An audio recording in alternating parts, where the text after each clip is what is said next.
Welcome to the AR-15 podcast. This show is for you if you just bought your first AR or if you've been building them for years. There is something we can all do to take our black rifles to the next level.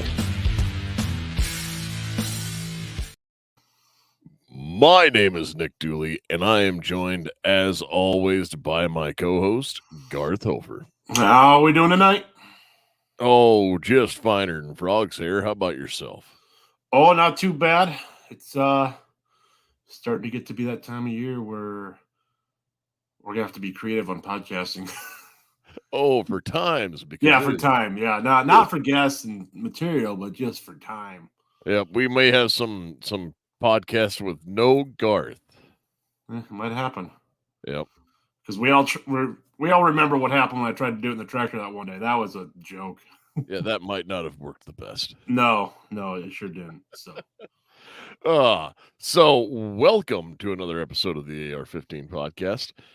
And we tonight's show, well, when we get into the main topic a little bit later, first I want to talk a little bit about what we've done in guns this week. Yeah. Because I think it's been a little bit since we actually got to talk about like going out and shooting stuff. Mm-hmm. And have you gone out and done any shooting stuff or worked on anything or like new and exciting things? No, I was actually gonna shoot today, and then the wind picked up and it was blowing like 35 plus, and that just kind of ended my thoughts of going to the range. I had a new pistol, well, not a new pistol, but I had some Cerakote work done recently. Yep. And I'm gonna post it on the Facebook and Instagram for the guys to check out. But I've been infatuated with having a Glock Tendo for the longest time. And finally I just said, why not? Let's just do it. And we got a buddy who does that stuff, and so I dropped it off to his place about a month ago, and he has a laser engraver and all the fun things like that. And now I have a Glock Tendo to look like the old Nintendo Zapper gun in the gray, light gray color. And I didn't do red because I don't care for the color red, so I went with orange. And then installed a Monarch trigger in it last night. And that was a lot easier than I thought, because I am not a gunsmith. And so just a quick YouTube video, and bingo bango, it was done. I feel a little bit bad though, because I scratched some of the Cerakote job he did on one of the pins, because with that Cerakote on that pin, it was a little tight. So I beat it up a little bit. Oiga. Tight like a tiger, yeah. So I don't know if he said he could re-Cerakote it, but I see that's like, kind of a waste for one little pin. So I think I could just go get some orange paint, spray paint or something, and just kind of dab it on there and it'd be fine. It's just a pin. That's all it is. So like I think that you're looking for is fingernail polish.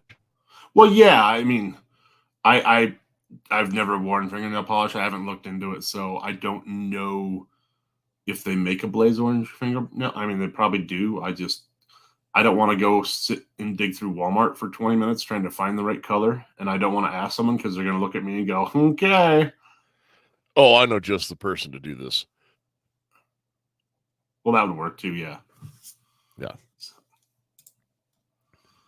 So so I haven't shot it yet, but I am excited to try that new trigger out and see how that functions. And then put a red dot on it and really just make that thing, my one of my race guns or comp guns, so I can switch between the Platypus and that one and my X-Legion and have a lot of fun.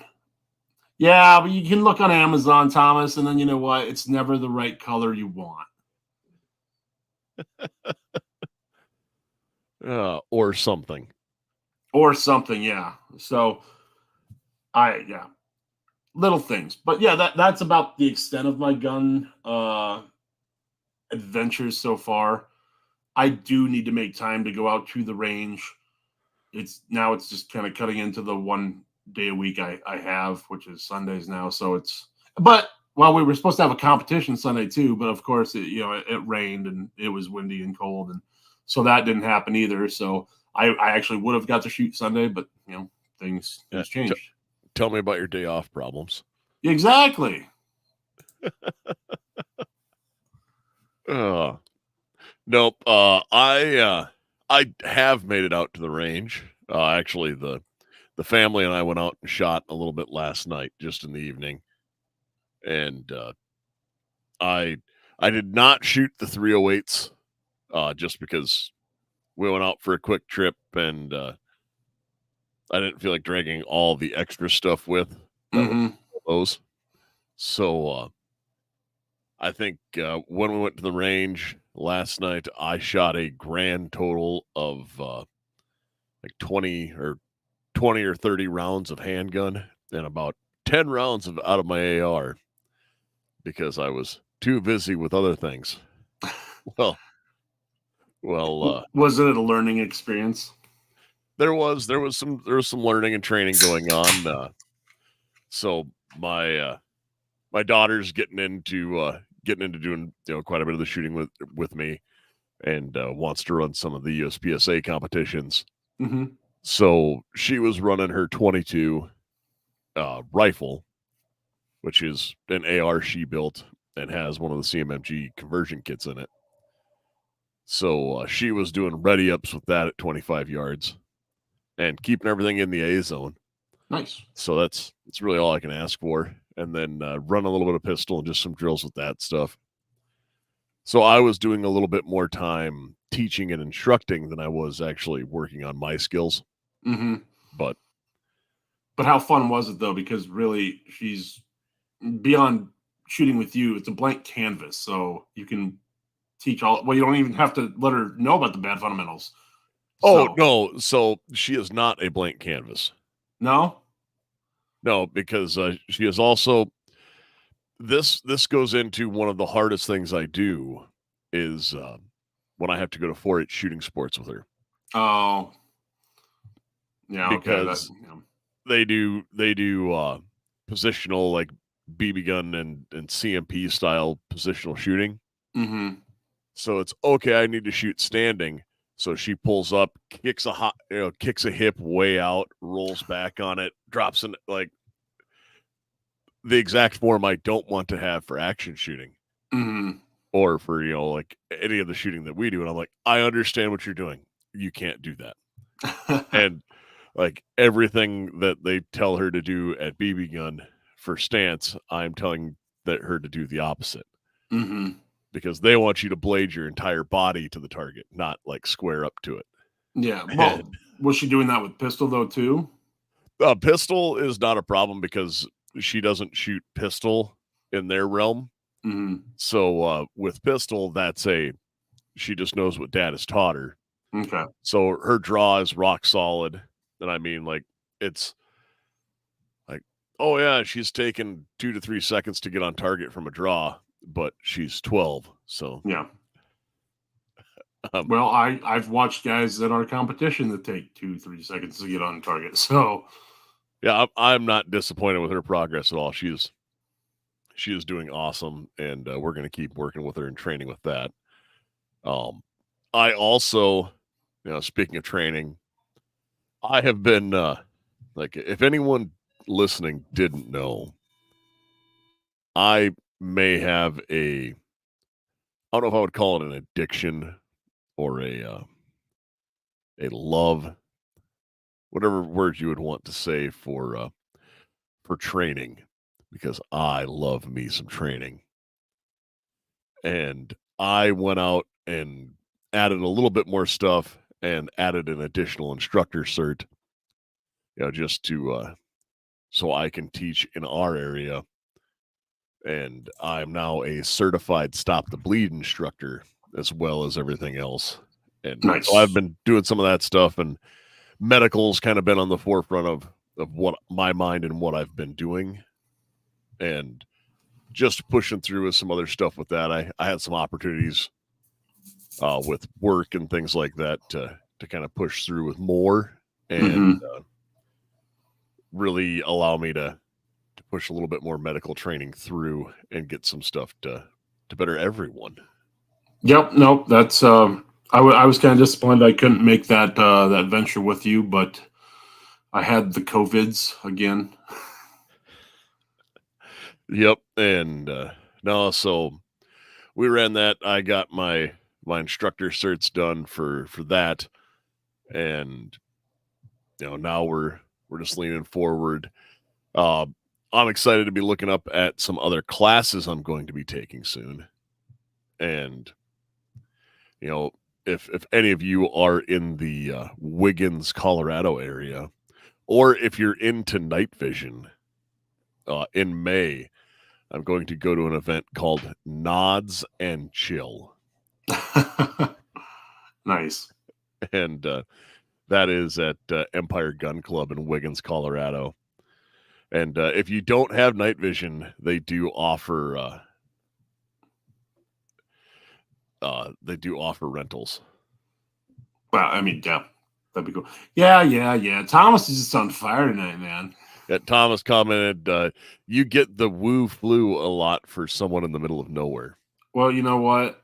It wasn't my fault this time. I just was hanging out with a buddy, and he got it from his wife, who gave it to me. So thanks. Allegedly. We're not going to say where he was the first time he got it. I don't know what you're talking about. Yes, indeedy. No, so anything else been going on, Garth, that you want to mention or talk about as we go through? No, not particularly shooting related, because I just haven't done anything fun. I've been kind of a FUD in that area. I need to get back out there. I cleaned all my guns this winter. They're ready to rock. I just haven't taken the time to go to the range and shoot. So, and that's on me. So, all right. Well, I was just double checking as we went through and see that we are streaming live to Rumble again tonight. So in the event we get taken down by the overlords that hate freedom, you'll be able to find us on the Rumble stream. And that chat is working, so perfect. Yes. Now, Garth, you talked to me a little bit earlier today, so some other stuff coming up. I know we're going to have a little bit more to talk about with optics. Mm-hmm. I just got this mounted again, and this is a 1-8 that I'm going to be using for the 308s, and doing some testing with that. Mm-hmm. So, I see we do have listeners over there on Rumble right now, so thank you. I was going to say cowboy. and thanks for listening to that, or checking us out over there and supporting us on that platform as well. But anyways, back to optics. I will be running, the 1-8 on one of those 308s, just because running a 1-8, a pair of 1-8s, I think is a little bit more of a fair comparison, to pop back and forth, and we'll see how those stack up, and then we'll put some good scopes on them again and run them a little bit more for accuracy later. But for this phase of testing, we don't need to have high power first focal planes. And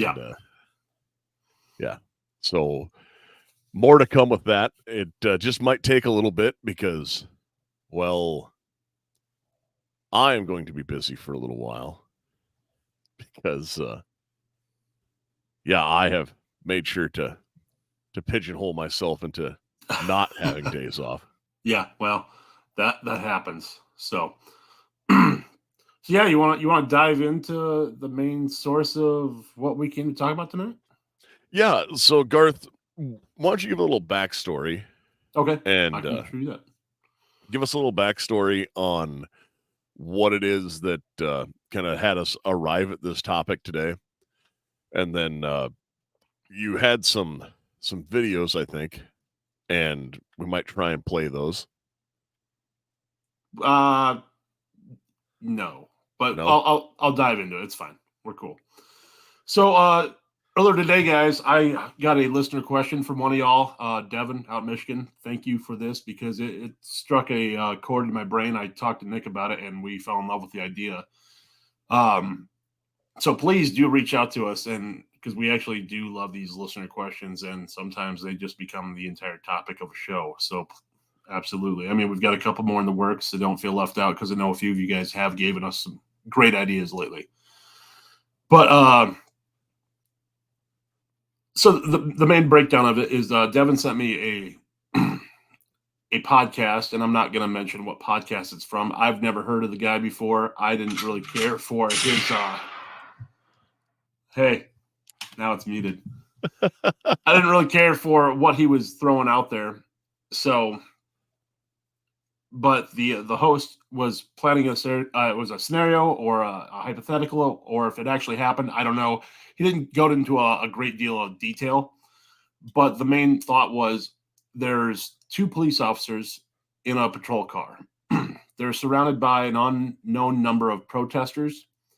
They're rocking the vehicle. They're trying to break the doors down, and the two cops unholster their weapons and show the crowd that they have firearms. And the podcaster went one step further. He goes, "You know what? I don't think that was enough for those guys to do that. I would have lined up my front sight downrange and pulled the trigger." And so our topic for tonight is use of how do we word that, Nick? Oh, well, when you were talking about it, you and I were discussing, and it was justifying use of force. There we go. And this is one of those where this can be a sticky subject because obviously local laws apply. Mm-hmm. I am going to say this at least 5 more times for this probably. And that is remember that nothing we say is legal advice. I am not an attorney, and more importantly, I am not your attorney. And nothing we say should be construed as legal advice. Correct. And so it really got me thinking. I was like, Nick, you and I are instructors for the state of South Dakota. We teach the South Dakota concealed carry class, the enhanced concealed carry. And I know what we would teach in that classroom setting. But I was curious to know what law enforcement might want to, have a take on it. So I reached out to several law enforcement friends throughout the day, and I posed the same question to them. I said, "Hey guys, in this scenario, are they justified?" I mean, obviously, I think they might be justified to unholster their weapons and at least show that, hey guys, back up or something bad's going to happen. Would they be justified in actually shooting the protesters? And it sparked a really cool debate. And I think one of the biggest takeaways I got from one of the people I was talking to, and it comes back to civilian versus law enforcement. When Nick and I teach our classes, we aren't teaching offense. We are looking at it from a defensive position, whereas law enforcement is there to first de-escalate and then come in and remove the civilians who are in danger, and then, if need be, go on the offensive. And I know, Nick, you and I have a couple points we like to really drive home in our classes. And the first one being, if you can avoid a fight, that's a fight won. Whereas every bullet fired in a self-defense situation has a lawyer attached to it. And so there's a lot of questions and thought process you have to make in a short amount of time. And that's kind of where we want to dive into it and talk about, talk about it all. So I guess, yeah, I'd go for it, Nick. So, well, there's a lot of things with that. There's, so when you go back to the initial thing and start talking about, the vehicle and things of that nature,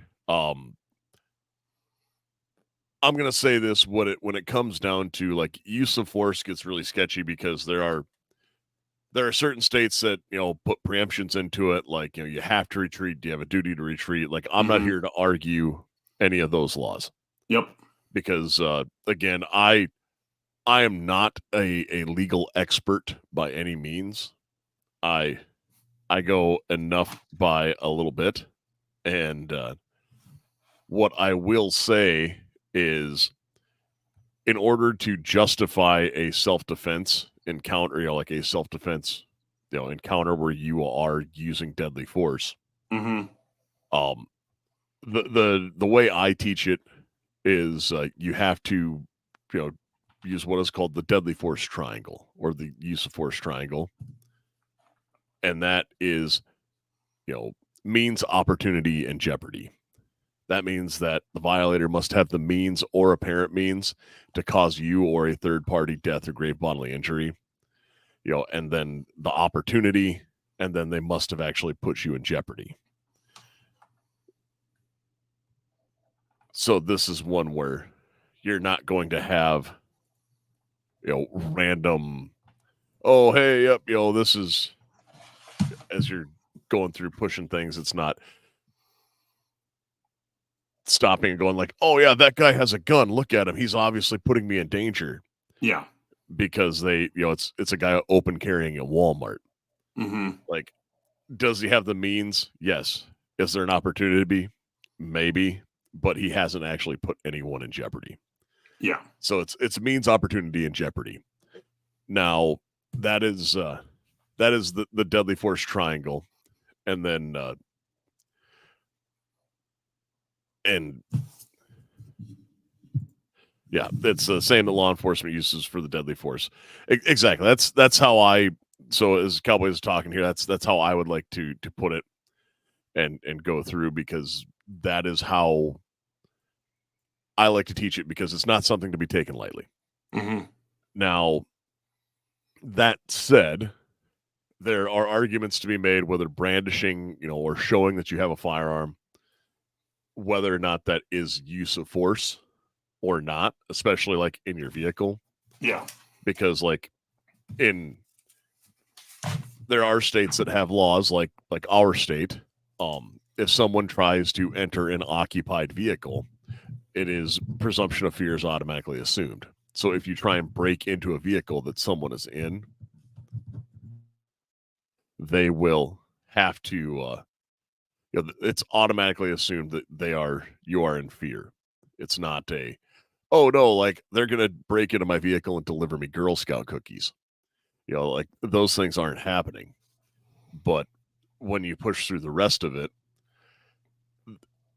you're still looking at like, okay, is brandishing your firearm the right thing to do at that point? Mm-hmm. And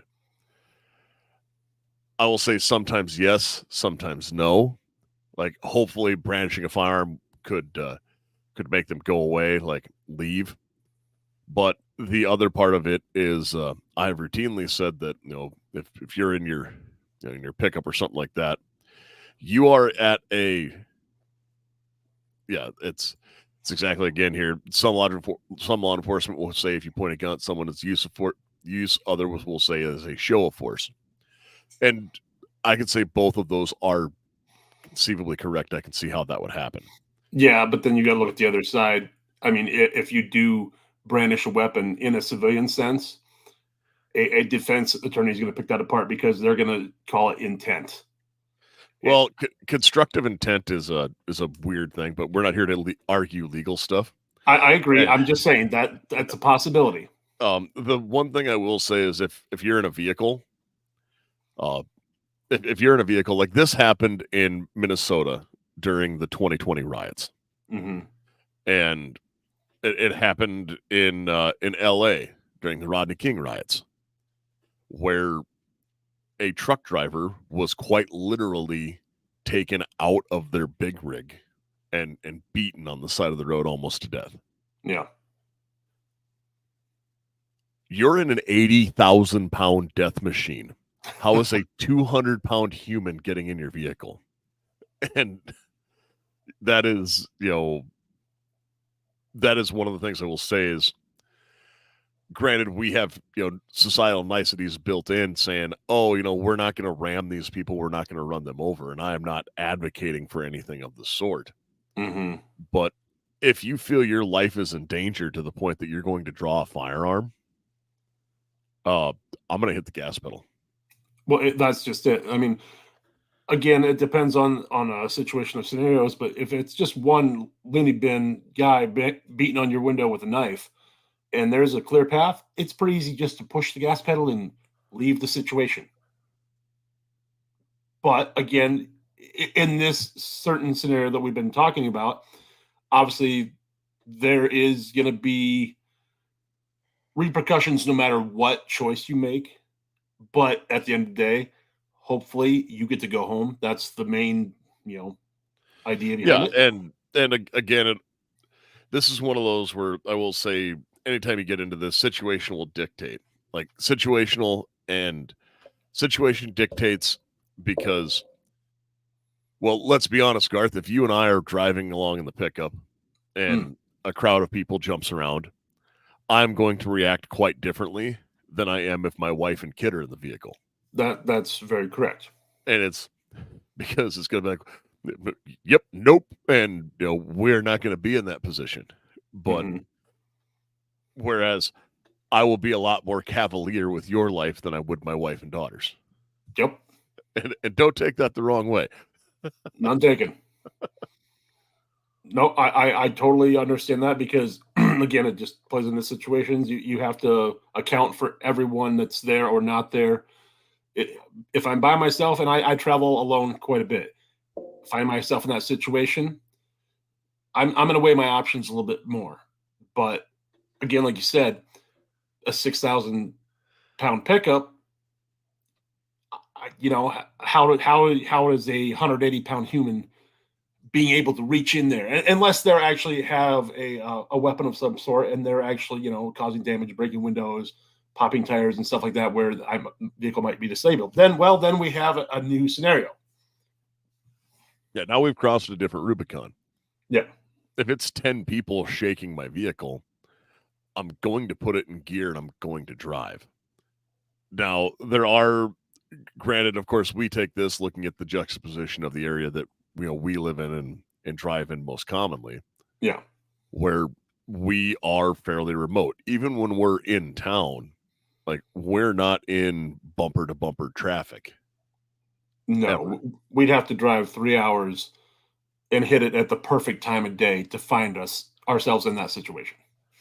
Yeah, and traffic does dictate stuff because again, it's much like cheese. All of this is mission specific, and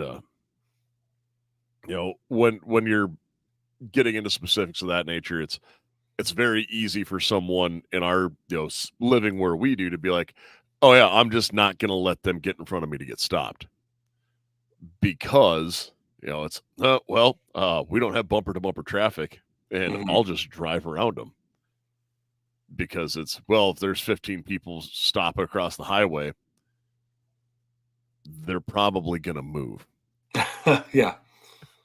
And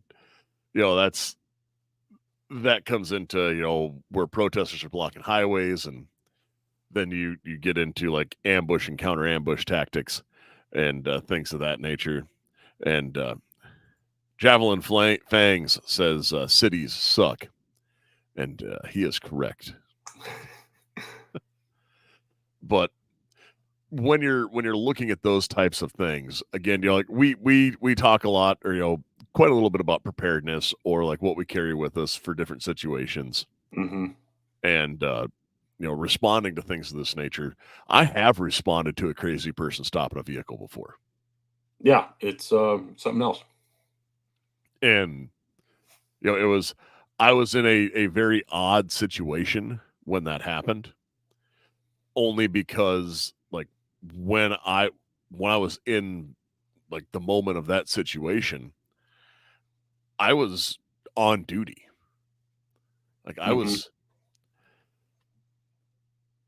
I was on duty and in uniform, and Brandon has a great point here. A train horn going off and a semi coming at you at 65 will generally make you move a little faster.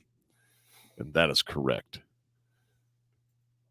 But I literally had a crazy person taking dives in front of a vehicle I was driving.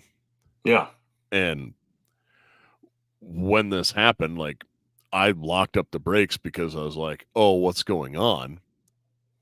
And then they like tried to crawl underneath and hold onto the undercarriage of my pickup because they were assumably and presumably in the depths of a fentanyl binge, and burned their hands in the catalytic converter or muffler of the pickup I was driving because they tried to steal it while I was driving it. And it's that happens, and I'm on the phone with I'm on the phone with dispatch and local law enforcement and getting everything taken care of, and I'm like, this guy is probably a danger to himself or others. And like in the situation I was in, I couldn't legally, I could have just drove off and been like, whatever. But morally, I couldn't just let this go on. Yeah. And I was like, it's my duty to kind of help in those situations because, it's as a first responder, it's your job.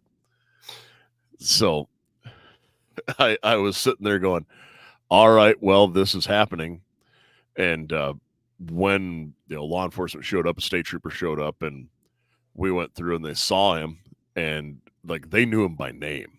Oh, yeah. So he was a fairly common, a frequent flyer was what they called him, and said, oh, he probably just got out of lockup and had fentanyl cigarettes, and went through all that.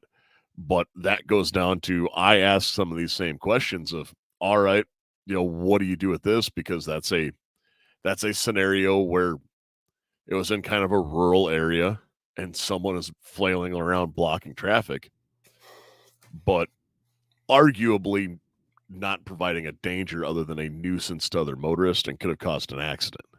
Yep. Now, what the scenario you're talking where they're actually rocking a vehicle, that happens in towns. Like that happens at a stoplight. Yeah. Well, around here it does. Yeah.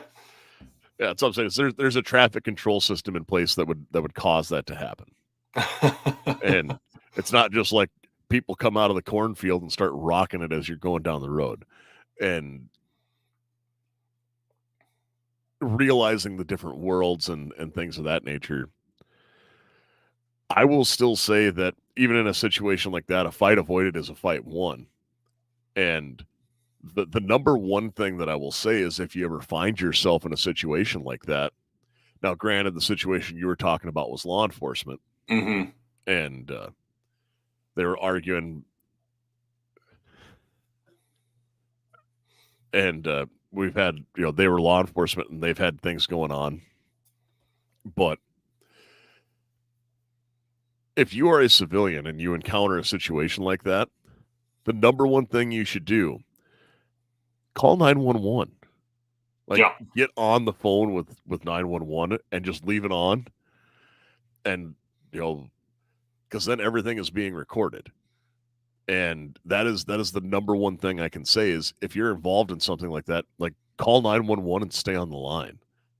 Because if you're like, hey, what are you doing? Like they're rocking the vehicle, like I gotta go. And if you're scared enough to draw your firearm, punch the accelerator and drive out of it, get somewhere safe. And it's defending yourself. That's self-defense. And that's using what you have at the time.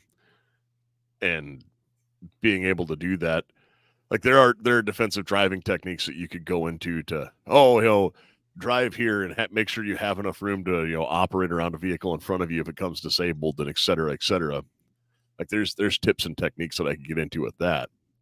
But those aren't things that we really need to cover for this aspect.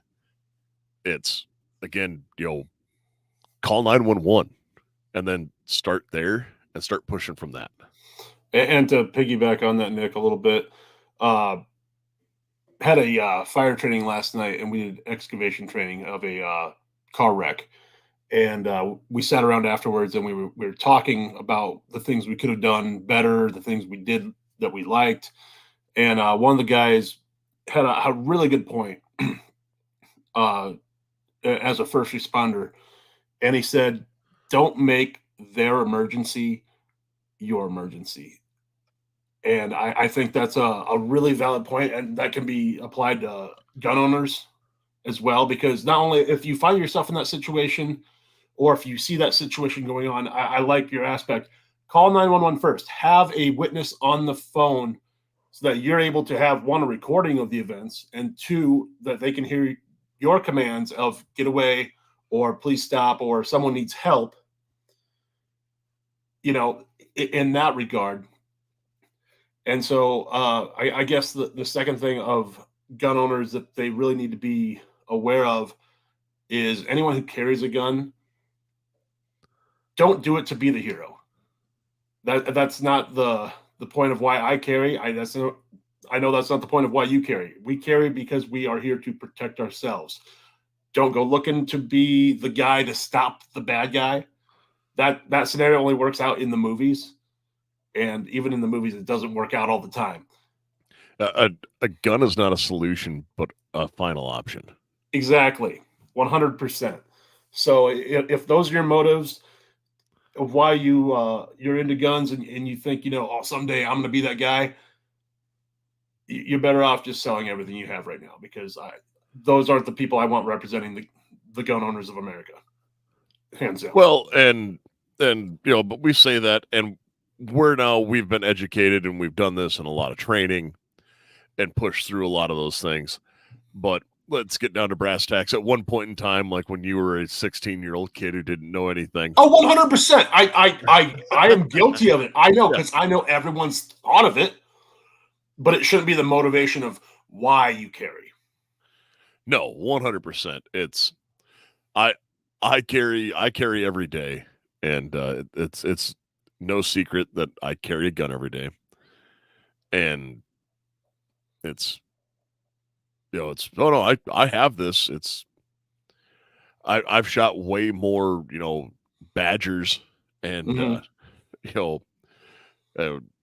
rodents on the side of the road, or animals that got hit by a car or something like that, than I have never in a civilian capacity had to draw a firearm. Exactly. And that's why we talk about training and knowing your firearm, because a firearm is just a tool. That's all it is. And if you don't know how to properly use your tool and you find yourself in that situation, you might just actually make it worse.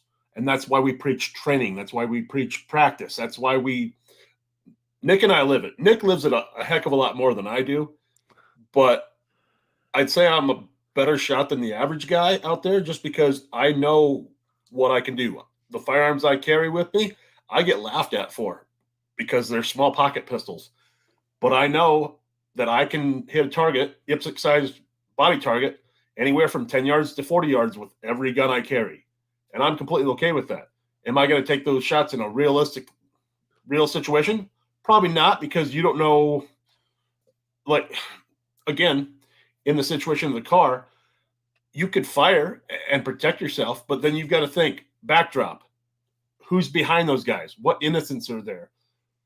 Well, here's the other thing with firing out of a car that most people don't think about. There's huge, like, reams and reams of paper in studies on this, and it is bullet deviation upon impact of glass. Yes, and so bullets do weird things when they hit automotive windows, go in both directions, and they don't go the way you think they would. No. Like, it's a lot of times they will trend like straight down after they impact glass, or straight up and kind of come up high where it's like, oh, aim at the steering wheel if you're aiming at a windshield. Yeah. And it's very, very much so, bullet deflection on or defeating a barrier. And then it gets into ammo testing and stuff like that. There is a ton of work with it. I know that we at SHOT Show last year, not this year, but last year, you sat there and got bored of a conversation I had with a guy. Probably. Like that happens every other booth, Julie. Yeah. But no, because I was talking about he had a windshield rig that you could set up windshields for vehicles at different angles and different heights, Mm-hmm. and do all this training with, so you could practice for bullet deviation. And then him and I went down a weird nerd hole. So a cowboy says, you'd be surprised how many cops I teach to fire at a car and they immediately want to fire into an open window instead of shooting through the window because of how the brain works.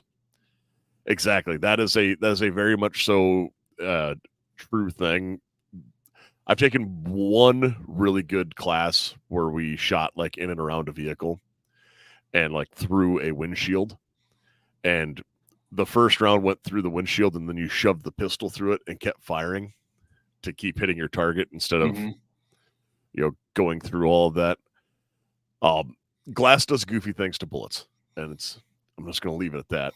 Well, not only that, but if you've watched any videos of anyone shooting through a windshield, upon that first impact, that glass shatters and turns to dust, and all of a sudden you have a white dust that you can't see out of. Between the smoke of the of the muzzle flash and everything like that, it's Thomas. Windshields are expensive, but they're still cheaper than side windows, unless you have a smart car or a smart windshield that like senses rain and stuff like that. Has all the sensors. No one has that around here. They do. Well, our winters are way too cold for. Well, yeah, some people do. They're not smart, but they have them. Yeah. I was gonna say that my neighbor cracked a window, and it was a $1,200 windshield. That is expensive. I laughed in flat glass. But no, it's we're getting back to that myriad of things. There's a lot of training you can do. There's a lot of things you can do. I know there's comments about getting your firearm up to snuff, and carrying the firearm you want to have, and making sure that you're comfortable with it. And the best way to make your firearm more comfortable is to install VZ Grip. The unique features of VZ Grip is they're machined from a solid block of G10, and G10 is great because it's durable and doesn't get slippery when covered with mud, blood, or sweat. The unique grip angle at 17 degrees, a wide variety of textures from mild to extreme, as well as color options available, shorty as well. 1911 grips, Beretta grips, CZ grips, and revolver grips. With standard slim palms, as well as thumb notches, safety cuts, bottom profiles, and more. More than 25 textures and 27 colors are available. And this coupon code is good for 15% off all handgun and rifle grips, and that code is AR-15 podcast. Man, I just had a thought. You know how much money they would make if they made a frame for a Glock and a SIG pistol? Well, not a Glock, probably, because like the frame on a Glock is the Okay, so made a Glock, not a Glock frame. Is that fair to say? Ooh. Yeah, I'd like to take a long-range rifle class for shooting. I agree, Brandon. That sounds amazing. And I might know some people who could hook you up with that.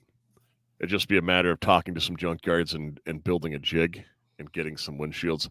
I might know some people who could set that class up, as I am not a long range instructor, but I have some buddies who are. Oh man, I just got a great idea for 3-gun competition. All right. Well, anyways, coming back to Garth's live ideas. It's gonna require a lot of glass, and we're gonna get in a lot of trouble if we do it. So it's a Tuesday. All right. Anyway. Yeah. No, this is one where also I feel it is my responsibility to also tell people, if you're going to be carrying a firearm, make sure you know what the laws are in your area. And if you're traveling with one, Look them up. Guys, we don't get any kickback at all for this. The website that I tell people to use their app is Legal Heat. And they update things probably the fastest and the most. Good place to look just to get an overview of things if you're traveling. Like, I travel a lot. And, I do a lot of interstate traveling. And knowing what I can carry and where I can carry is very important to me because I do not like to be breaking the law unintentionally. To speak on Legal Heat, actually, I was looking at my app today, and there was an update for myself, but I was trying to recommend someone to download it, and they were unable to. So I'm not sure if the powers that be through Apple and Samsung took it off or what, but he was unable to download the app. So they do have a website though, just legalheat.com, and I'm sure the same information is on there. So Well, I do know that that it's kind of odd because it's when you Google it, it's or put it into the webs or the Apple iTunes store, mhm. like they got disavowed and then came back because I could share the app with people, Okay. but it's a hard thing to find it. Okay. But yeah, they do have a website. So if the app isn't working, go check their website out because we do really push those guys a lot, and by no means are we sponsored. So Correct. And yes, Cowboy says, "Don't ask us cops because we can carry in all states," and that is true. That is the Leosa, which is handy.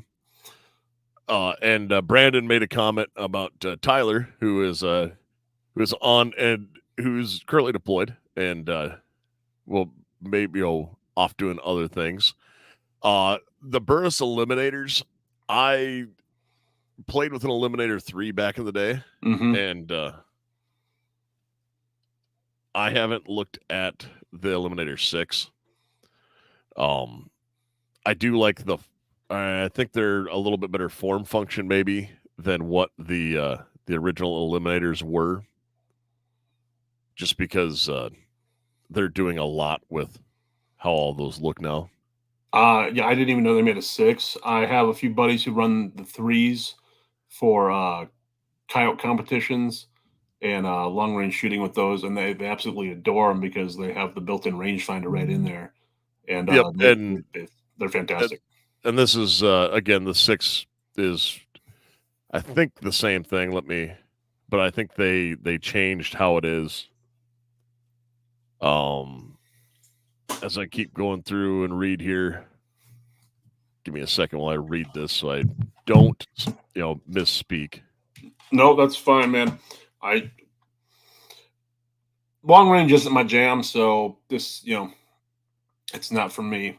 I gave up a lot of my long range scopes because I own the Eliminator, I own the Vortex Vipers and all that stuff, and also I was shot in the eye when I was 13. Some people don't know that, but so my long range vision isn't good because when I look in a Christmas tree reticle, all I see is one big blur. So it's a lot of fun. That's why I'm a pistol guy. But yeah. Yeah, and these look like they just have a better form function and work with everything. I know people who also run the Burris Eliminators, and they have no real complaints about them. I don't. I do know that at one point in time there was, for hunting, some issues with them in certain states, Hmm. as well as the Boone and Crockett, which is the big fancy, like if you shoot a huge deer, you can get it Boone and Crockett certified. Mm. They at one time did not allow the eliminators. Like if you harvested a deer or an elk with with an eliminator, then you couldn't go onto the books. Yeah. Well, whatever. Hey, not to change gears 100%, but I am curious to know how your newest build did turn out for shooting. Well, I don't have it handy. Well, it's fine. We don't want to get kicked off YouTube with 10 minutes left. Oh no, what would I ever do? No, so I built another like as we're sitting here talking about long range stuff. Yeah. I just built 11.5 inch and because I did not have an 11.5 inch front sight base gun. And so Now you do. FSB for life. What? And I decided I needed one of those in my life. And when I did that, I said, kind of decided, yep, we're going to run this and have, I set it up as a very minimalistic, and it is ultra lightweight. Like, I would say annoyingly light, but it's amazing. Like, I really love it. So it's great for quick movements.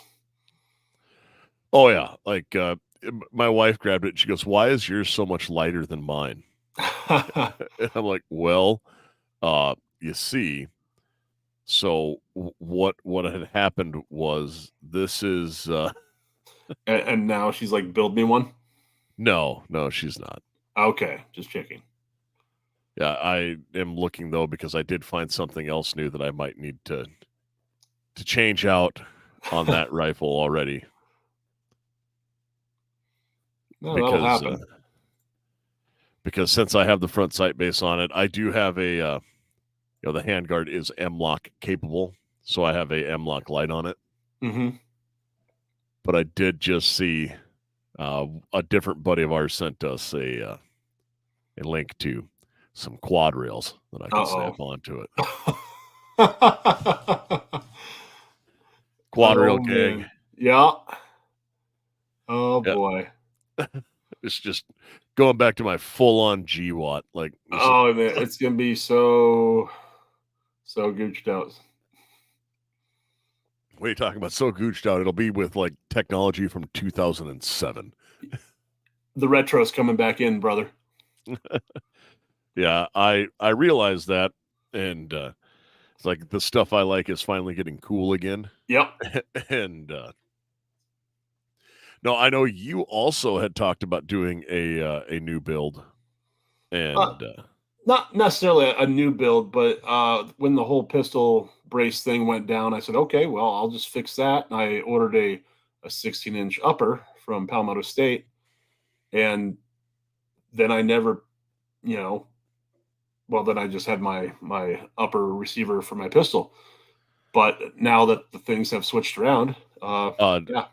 Real quick, Brandon asked 5.56 or 300 blackout for that 10.5, and that it's an 11.5 that I just built out, and it is a 5.56 gun.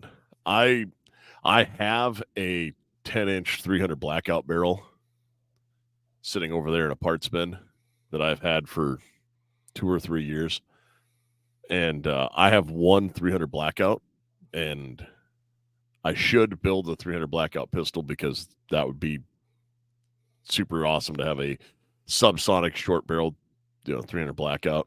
Yeah, but you do it like an 8.5-inch then, wouldn't you? I mean, I know you have the barrel, but you'd probably want the 8.5. Oh no, like the 10-inch barrel would be fine. Like it's the 8.5 is what 300 blackout was designed to run out of as a minimum length. Yeah. So having that 2 inches wouldn't. Okay. Like it wouldn't upset me. That's fair. Totally get that. No, but yeah. So you have a AR pistol upper. I have a AR pistol upper and a AR pistol lower. And the old adage rule, you can turn a pistol into a rifle, but you can't turn a rifle into a pistol. Correct. So I'm going to take that pistol lower that's currently on my 16-inch upper, the Palmetto State one, and put it back onto my pistol lower, which I'm excited about because that pistol lower has the shocker trigger on it. the paintball trigger. Oh, yes. And so that's going to be a Go Fast little gun now. And hopefully be getting a optic in the mail here shortly. And from a good friend of ours over at Getting Optics. And yeah, that's going to be a sweet little setup because it's a flat top. I'm not a front post guy at all. I mean, I get the purpose behind them, but with that situation and a paintball trigger on there, that gun is not meant for a front post. Yeah. And guys, I will inevitably be building out that 300 blackout pistol. It's just When? Yeah, that's the question. Well, and honestly, the 11.5 build was spare parts I had laying around, and I mean, didn't that all come to fruition because a guy ordered the wrong one and gave you a deal on it? Yeah. So I mean, that's how it all unfolded. He's like, "Well, now I got this. What do I do with it?" Okay. 3 days later, he had. Yeah, it's not like, oh yeah, I forgot I have this barrel that I've had over here that I was going to do a project with, and then it's like I'm not saying I don't like 300 blackout, but I shoot a lot of 5.56. You know, I've shot 300 blackout many a time. I have never owned one, and I don't feel bad about that. Oh, you did for a short amount of time. Oh, okay. Check that. Yes, I owned a 300 blackout, but I never fired one round through it because I didn't have any 300 blackout. Yes, Thomas has a 300 blackout pistol because of me. Yeah. And I need one. I do. I will. That will be my summer project, guys. I will have that up and running by summer. There you go. Perfect.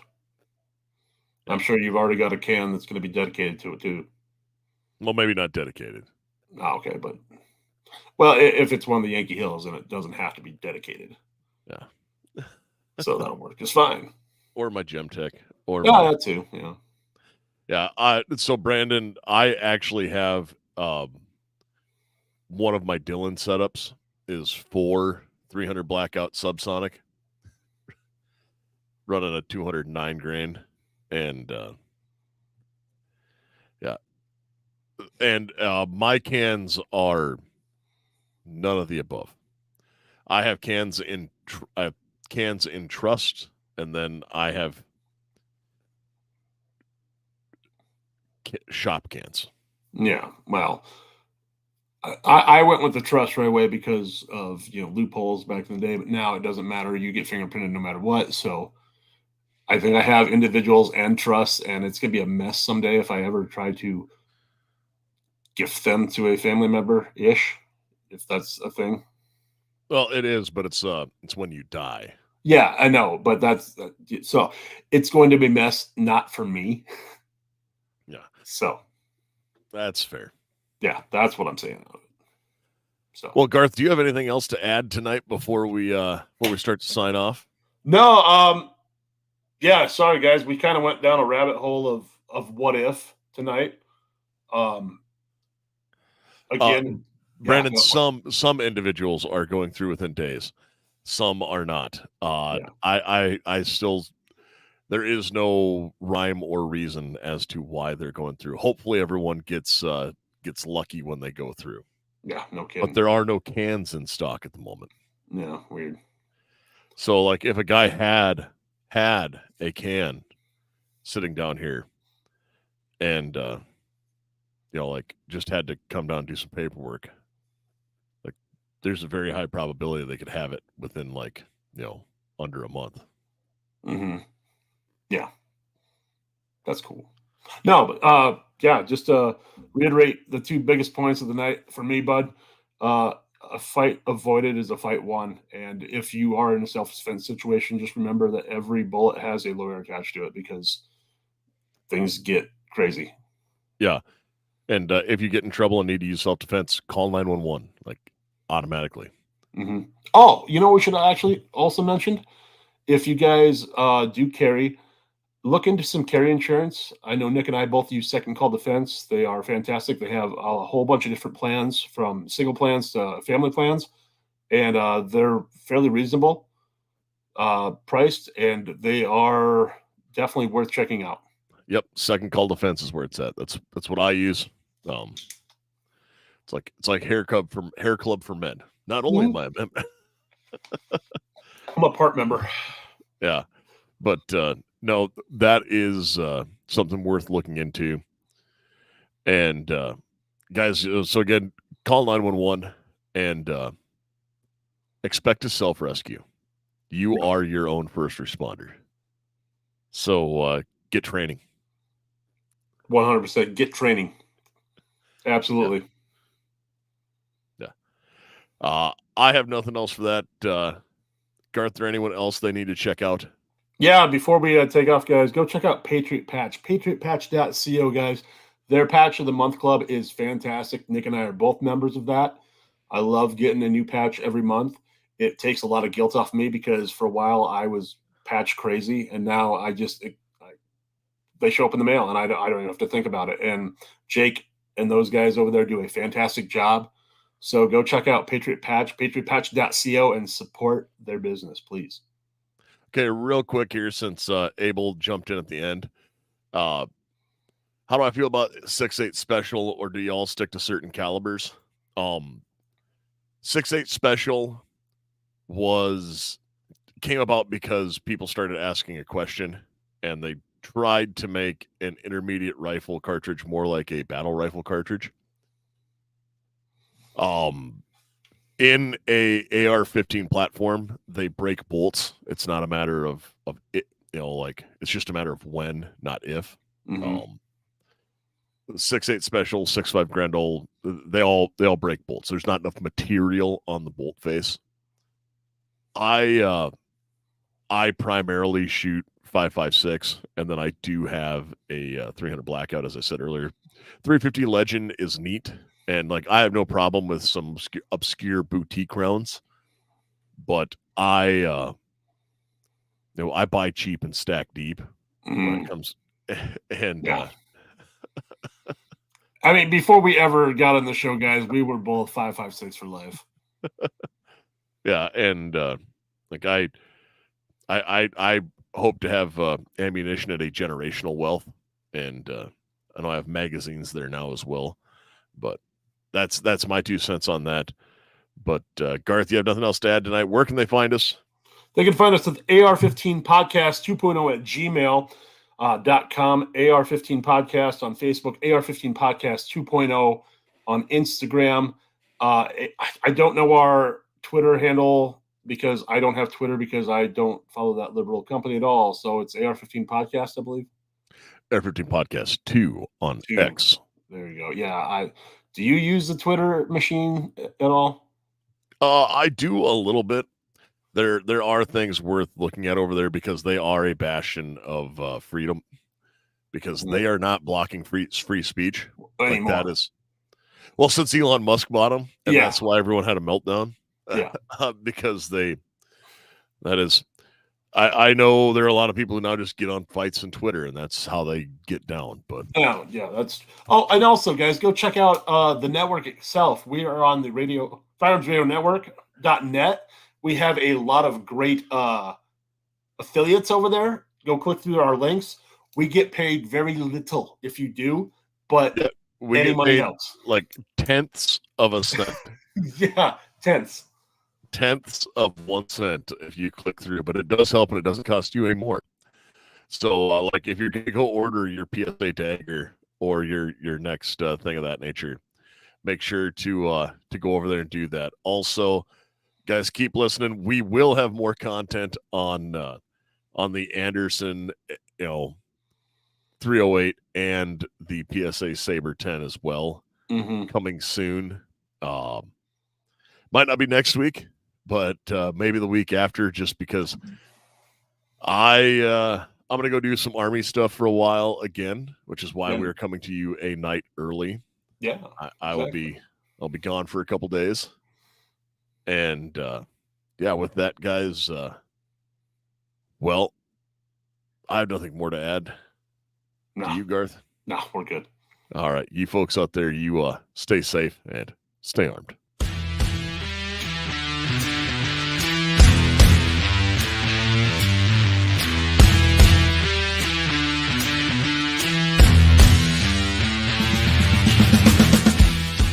Support the people who support the show. Primary Arms, VZ Grips, 4Patriots.com, and Patriot Patch Company. Be sure to check us out on social media. AR-15 Podcast 2.0 on Instagram. AR-15 Podcast 2.0 on YouTube. AR-15 Podcast 2 on Twitter. AR-15 Podcast on Facebook and wherever podcasts are found. If you just want to drop us a line, let us know how we're doing, or give us a show idea, make sure to send that email to AR-15podcast 2.0 @gmail.com.